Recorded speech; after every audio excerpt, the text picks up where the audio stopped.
보통 5일 이상 연속적으로 사용을 하면 안 되는데요. 5일 이상 연속적으로 사용을 하게 되면 오히려 코막힘이 더 심해지는 약물 유발성 비염이 발생을 하고, 이로 인해서 코막힘이 더 심해지고 치료도 더 힘들어지는 경우들이 많이 생깁니다. 안녕하세요. 삼성드림 이비인후과 종로 원장입니다. 비염 치료에 사용하는 다양한 종류의 스프레이들이 있습니다. 그런데 많은 사람들이 어떠한 용도로 사용이 되고 또 어떻게 사용하는지에 대해서는 잘 모르시는 것 같습니다. 그래서 오늘은 스프레이 종류들을 간단하게 설명해 드리고, 그 중에 주의해서 사용해야 되는 스프레이에 대해서도 추가적으로 설명드리도록 하겠습니다. 비염 치료에 사용하는 스프레이들은 크게 병원에서 처방을 받아서 약국에서 구매할 수 있는 스프레이가 있고요.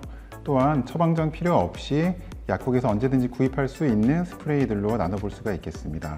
먼저 여기에 보이는 스프레이들은 병원에서 처방을 받아서 사용할 수 있는 스프레이들입니다. 이 초록색 뚜껑으로 대표되는 이 스프레이는 스테로이드 스프레이입니다. 이 스테로이드 스프레이는 일주일 이상 꾸준하게 사용을 하게 되면 알레르기성 비염의 대부분의 증상에 효과가 있는 스프레이로서 알레르기성 비염 치료에 사용되는 대표적인 스프레이라고 할 수가 있겠습니다. 두 번째로 보시는 스프레이는 항콜린제 스프레이입니다. 항콜린제 스프레이는 콧물 나오는 것을 줄여주는 약물인데요. 혈관 운동성 비염, 음식물 유발성 비염 등의 질환에 사용을 하게 됩니다. 그리고 세 번째로 보시는 이 스프레이는 항히스타민제 스프레이인데요.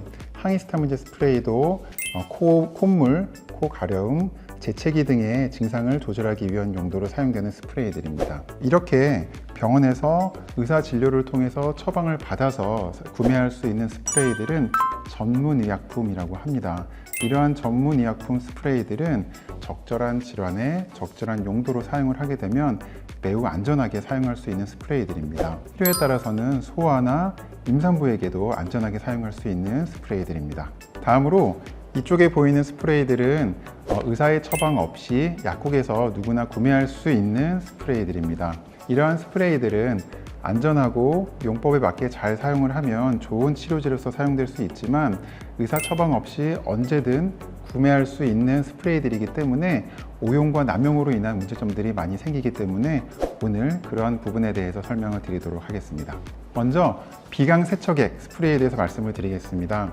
비강세척액은 크게 등장성 세척액과 고장성 세척액으로 나눌 수가 있는데요.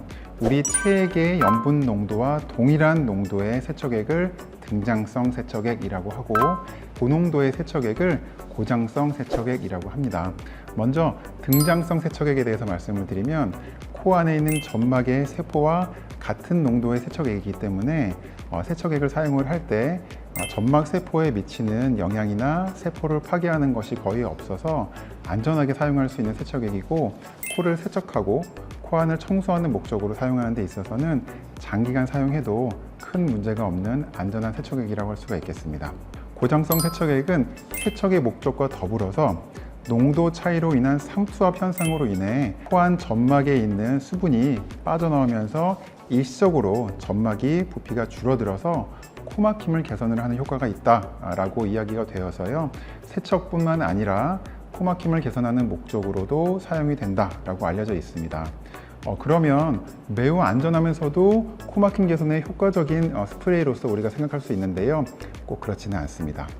그 이유는 고장성 세척액을 사용을 하다 보면 일시적으로는 비강 안에 있는 점막에 수분이 빠져나오면서 코막힘이 좋아지는 것처럼 느껴질 수 있지만, 장기적으로는 점막에 있는 세포가 지속적으로 파괴되기 때문에 이러한 점막의 파괴가 지속이 되다 보면 코 안에 있는 점막이 상해서 건조해지고 피가 날 수도 있고, 장기적으로 코 안의 염증이 더 심해지는 위험성이 있기 때문에 이러한 고장성 세척액을 사용하는 경우에는 절대로 일주일 이상을 넘기지 않도록 하는 것이 중요합니다.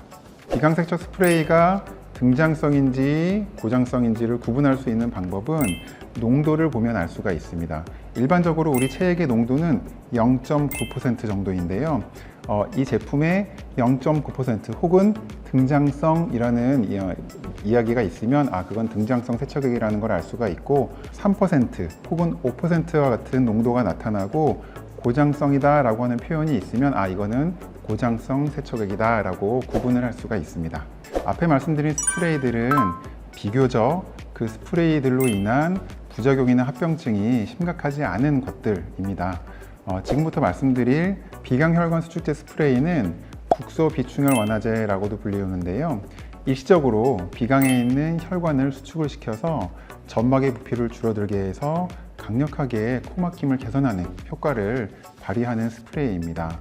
만성적인 코막힘으로 인해 고생하시는 분들이 가장 많이 사용하는 스프레이의 종류입니다.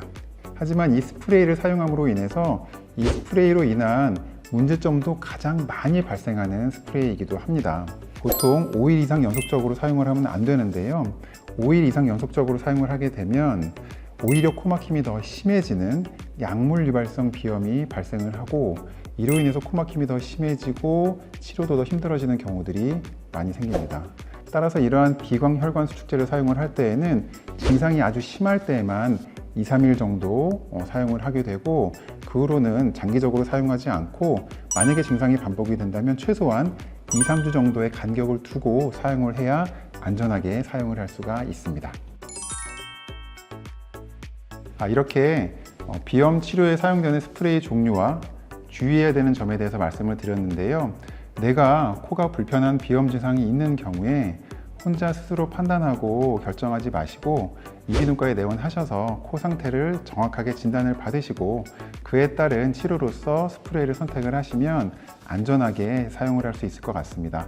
따라서 삼성드림 이비인후과 내원하셔서 치료에 대한 상담을 받아보시는 것이 좋겠습니다. 고맙습니다.